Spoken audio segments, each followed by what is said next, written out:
বৈশ্বিক মন্দা ও ডলার সংকটে পুরো বছরই নানা ধরনের চ্যালেঞ্জ মোকাবিলা করেছে দেশের আমদানি রপ্তানি বাণিজ্য। আমদানি নিয়ন্ত্রণে বাংলাদেশ ব্যাংকের নিয়ন্ত্রণমূলক নীতির পাশাপাশি ডলারের উচ্চ মূল্য ও কোনো ক্ষেত্রে শতভাগ নগদ অর্থ পরিশোধ করতে হওয়ায় পণ্য আমদানিতে ভাটা পড়ে। কসমেটিক্স, প্রসাধনী সামগ্রী, গাড়ির মতো বিলাস পণ্যই শুধু নয়, কমেছে শিল্পের মূলধনী যন্ত্রপাতি ও কাঁচামাল আমদানিও। সামগ্রিক হিসাবে চট্টগ্রাম বন্দর দিয়ে পণ্য আমদানি কিছুটা বাড়লেও কমেছে উচ্চ শুল্কের পণ্য আমদানি। এতে চট্টগ্রাম কাস্টমস হাউজের রাজস্ব লক্ষ্যমাত্রা পূরণে বিরূপ প্রভাব পড়েছে।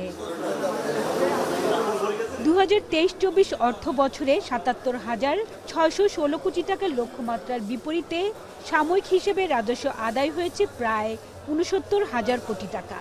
প্রায় 9,000 কোটি টাকার রাজস্ব আহরণে ঘাটতি থাকলেও বর্তমান সংকটময় পরিস্থিতিতে রাজস্ব আদায় নিয়ে সন্তুষ্ট কর্তৃপক্ষ। এর আগের বছর আমাদের আদায় ছিল প্রায় 62,000 কোটি টাকার মতো, সেই হিসেবে আমাদের প্রায় 7,000 কোটি টাকা বিগত অর্থ বছরের তুলনায় বেশি আদায় করা হয়েছে। আমদানির প্রবৃদ্ধি হিসাব যদি করেন সেই হিসেবে আমাদের রেভিনিউর প্রবৃদ্ধি অনেক ভালো আছে, অথবা আমদানি যদি আরও বেশি হতো আমাদের রেভিনিউটা আমাদের লক্ষ্যমাত্রা অর্জন করতে পারতাম। সিএনএফ এজেন্ট ও ব্যবসায়ীরা বলছেন, রাজস্ব আহরণ বাড়াতে হলে শুল্ক কর্মকর্তাদের আরও ব্যবসা বান্ধব হতে হবে।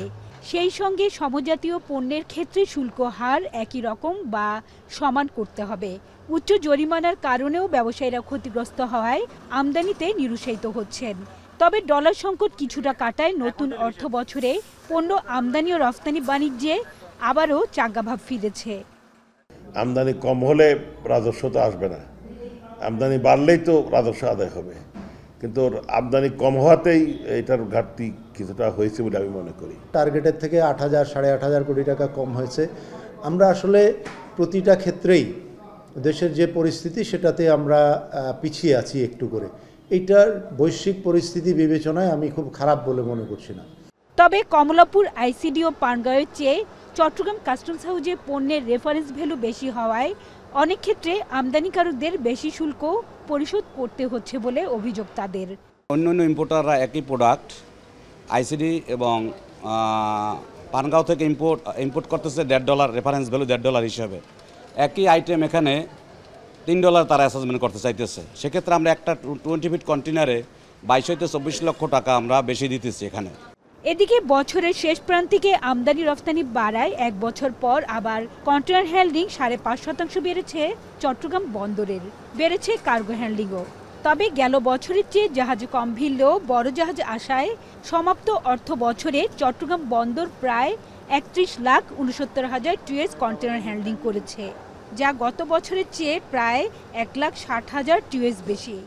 কন্টেনারের ক্ষেত্রে প্রায় 5.36% এবং কার্গোর ক্ষেত্রে 4.18% প্রবৃদ্ধি আমাদের হয়েছে। এইভাবে কন্টেনার এবং কার্গো হ্যান্ডেল হলে আমরা ধারণা করছি আগামী বছরে আরও প্রবৃদ্ধি বাড়বে। এর আগে 2021-22 অর্থ বছরে চট্টগ্রাম বন্দর সর্বোচ্চ 32,55,000 TEUs কন্টেনার হ্যান্ডলিং করেছে। গেল 2 বছরে কন্টেনার উঠানামা কমায় যুক্তরাজ্য ভিত্তিক প্রতিষ্ঠান লয়েড লিস্টে বিশ্বের শীর্ষ 100টি ব্যস্ততম বন্দরের তালিকায় 3 ধাপ পিছিয়ে পড়ে চট্টগ্রাম বন্দর। হাজারা শিউলি, এখন চট্টগ্রাম। ওয়ালটন ফ্রিজ কিনে অনেকের মতো আপনিও হয়ে যেতে পারেন মিলেনিয়াল।